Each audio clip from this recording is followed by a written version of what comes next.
All right, so let's suppose your teacher has just assigned you a project, an essay, or a paper that requires you to go out and get some information that you don't already have. It could seem like putting a big, huge puzzle together, and what this video's intent is to show you how you can focus and help put the puzzle pieces of a project or an essay or a paper together by collecting the right information. We're specifically going to talk about how Gale resources can help you, and so you're going to need your teacher or your librarian to show you how to access your school's Gale resources. I'm going to show you just real quickly. Here is a school. You should have a page similar to this. It won't be exactly like this. But if you're in middle school, you're probably going to want to access first research in context. This is the middle school database. Secondly, if you're in high school, student resources in context here on the left is a really good database for a first stop. Of course, if you're doing a science project, just go into science in context. If you're doing controversial issues, just go into opposing viewpoints. In other schools, for example, they might have literature. If you're doing something for your English class, you might want to go into literary resources. Or we also have a U.S. history database, world history. There are a lot of various databases you can go into. And then, of course, into ebooks for your Gale Virtual Reference Library, where you'll also find plenty of resources across the curriculum. Of course, all of this depends on the school, so make sure you check with your librarian or your teacher to know exactly where you should start this. But we're going to talk about 3 steps in the process: planning, collecting the information, and then how to put it all together to a project that you're going to do very well on. So let's get started with planning. Let's suppose you don't have your question yet. You don't have your thesis statement. You don't know exactly what you want to do your project on. So you need a little help. Sometimes you might have an idea, but you need to narrow it down. So getting into one of Gale's resources, I want to show you some tools that can help you focus your topic. Right up here in the top left in any of the databases is this Browse Topic tool. And so let's go into a database and show you how that can help. So I'm in Science in Context. So let's assume I have a science project or a science paper the teacher's asking me to do. If I click on Browse Topics, I have this full list of ideas where it shows me that there are plenty of resources in here for all of these topics. So I think, oh, I've heard bees are a big issue, and I can see that it's updated, so I'll get new resources in there. So I'm going to go ahead and click on bees, and I get taken to a profile page where there's plenty of resources here.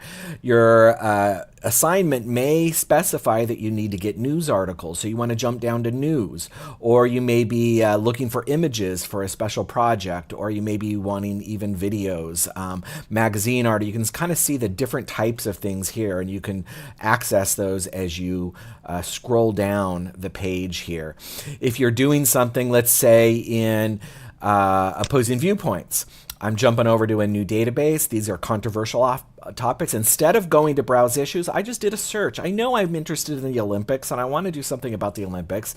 You mentioned, your teacher mentioned something about how that's too broad of a topic and you need to narrow it down. So go ahead, look at some of the featured viewpoints, and maybe you can scroll through those, and those will give you some ideas of ways that you can narrow your topic down. Oh, look at this. I can see that drugs have been a problem, and so let's go over here to the right.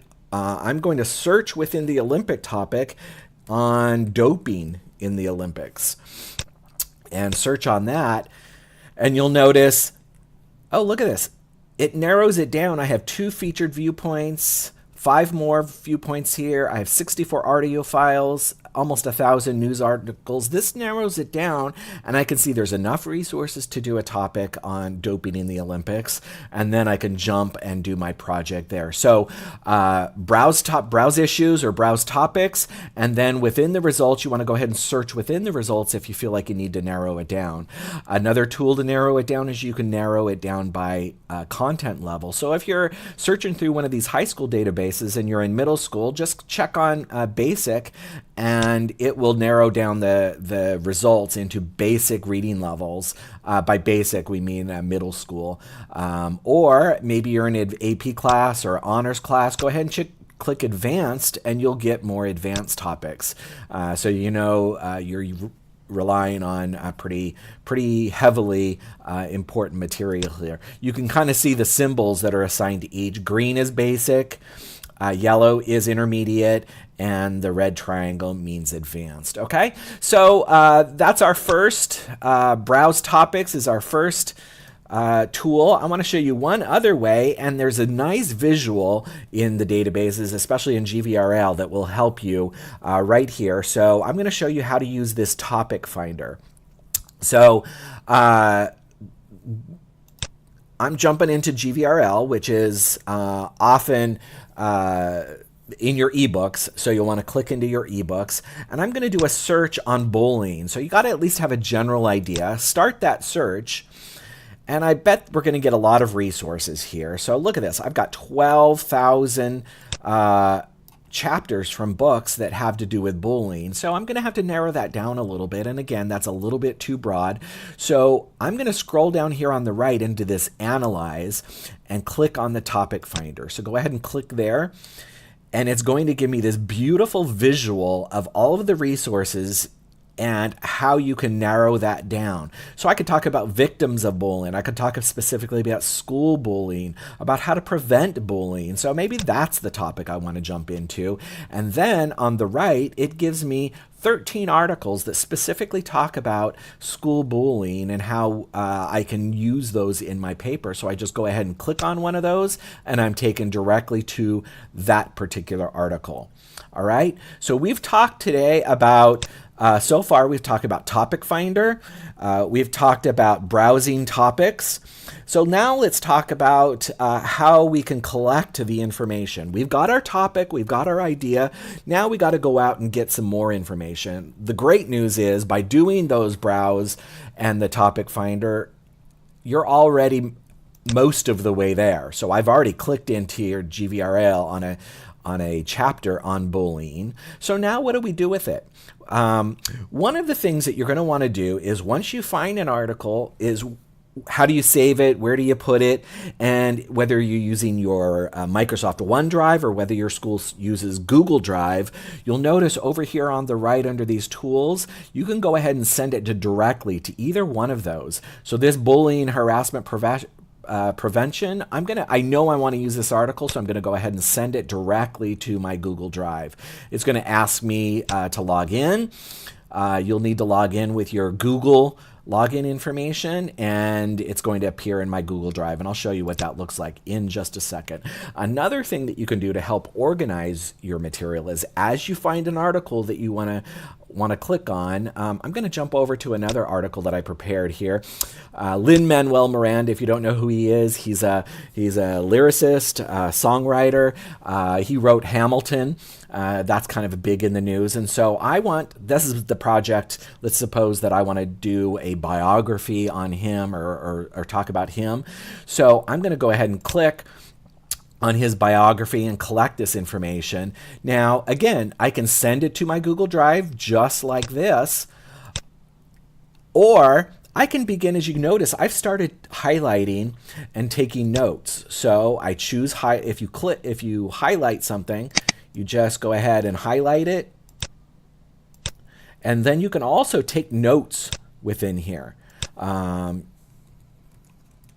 These notes can be either a note to yourself that you're going to use this quote, or it can also be paraphrasing an article. So for example, right here, I have a nice paragraph. I don't want to use this exact paragraph. I don't want to quote it, but when I took notes on it, I paraphrased it so that I can then take this paragraph, I paraphrased it right while I'm in it, and I saved it. And then when I send it to Google Drive or to OneDrive, those highlights and those notes are saved there for me. Okay, so highlighting in notes, sending to Google Drive. If you want, you can also see this highlighted in notes. What Gale has done is it has collected all of your highlights and notes and just put them. You may just want to, you don't want to save the entire document. You just want to save your highlighting and notes. So you can go there. You can see all the highlights and the note that I made right below it. The highlight the note, the highlight and the note. Or if I want to go see those in a separate document, I can see this second document and I can send just these highlights and notes to my Google Drive. Another beautiful thing that you're going to want to make sure and do anytime you've sent something to Google Drive or to OneDrive, this is an article, for example, the one on Lin-Manuel Miranda. I've scrolled all the way down. All of my highlights and notes are all added to the bottom. So if you get there and you don't know where they're at, you'll notice right here, here's all the highlights and all the passages that I've saved right there. So they're always going to be saved if you've highlighted and taken notes before you've sent them to Google Drive or to OneDrive. Another thing that you'll find at the bottom of each article, you'll notice right here is the source citation. So I saved the article and the source citation is here in MLA. Let me show you another thing that you can do. Let's go back to the article. Once you're in the article, maybe you just want to save the citation and put this article into your bibliography. So again, what I did is I came up here to the right on Citation Tools. I clicked on Citation Tool and I can select it and it gives me something that I can copy and paste into a Word document, or I can change the edition. Maybe your teacher's requesting you do the APA format. It defaults to MLA 8. You can also send it to Noodle Tools or EasyBib or any of those other resources. If not, if you don't use those at the school, you can ignore that, or you can download this citation directly here for you. Okay? So we've talked about, once you're in an article, how you can save to your Google or OneDrive, how to save all your highlights and notes, how to cite it. Another thing that may help you down the road is, let's go back to our bullying topic in GVRL. And let's suppose we're back on the topic finder. I want to go back a little bit. I'm going to click reset, go back to the original. Once you get into articles on bullying, you may not want to save every single one of those into your Google Drive. So one thing that you can do is collect them. And what I mean by collecting them is Gale will create a folder for you. So I'm going to save it to my folder right here off the right. And let's do that a couple of times so you can see what I'm talking about here. I'm going to go back to the search results. I'm going to choose the third, get into another article, and here on the right, save to my folder. And once I've done that a few times, I can come up into the more, and all of these articles that I've saved are in what we call, again, that's more and then my folder. All of these are saved, all collected for me. And then if I want to, I can send all of those to Google Drive or to OneDrive at once. So I can do it each time I'm in them, or I can save them to my folder and send them to Google Drive or OneDrive all at the same time. I can also cite them all at the same time. So that's a nice thing about putting them into my folder. This helps you organize them and helps organize all of your citations in one, and then you can just select those, and there's your bibliography right there. So Gale's helped you organize, helped you save. You can then go into your, I wanted to show you, I'm in my Google Drive. What Gale does is it creates a folder from the database that you're in. So if you were in student resources in context, it creates a folder for you. You can see there my articles that I saved with the highlights are already there. I saved some pictures, and it's a great way to collect all of those material that all the information that you're looking for your project. All right, so we've talked about how to collect information, how to go out throughout the different databases. Now putting it all together, and you're going to need help from your librarian or teacher to figure out, you want to organize all of your notes, and I showed you how you can access all of the highlights and all of the notes. You're going to want to make an outline. So organize which things you're going to mention first, which things go into your introduction, what goes into the body of your paper, or maybe you're doing a project and you just want some videos and pictures. You need to organize those in a particular order, and then go ahead and do your project. Make the first draft, have your teacher or a peer review it, get some feedback, make some changes, and polish it. I'm not going to spend a whole lot of time here on doing the assignment because your assignments are going to be pretty varied and pretty different, but I believe you've been given a great idea of how to put all the puzzle pieces together when you're collecting information, how to save them, how to go about putting all of this together into whatever the project or assignment you'll do. Good luck. Here's to getting an A.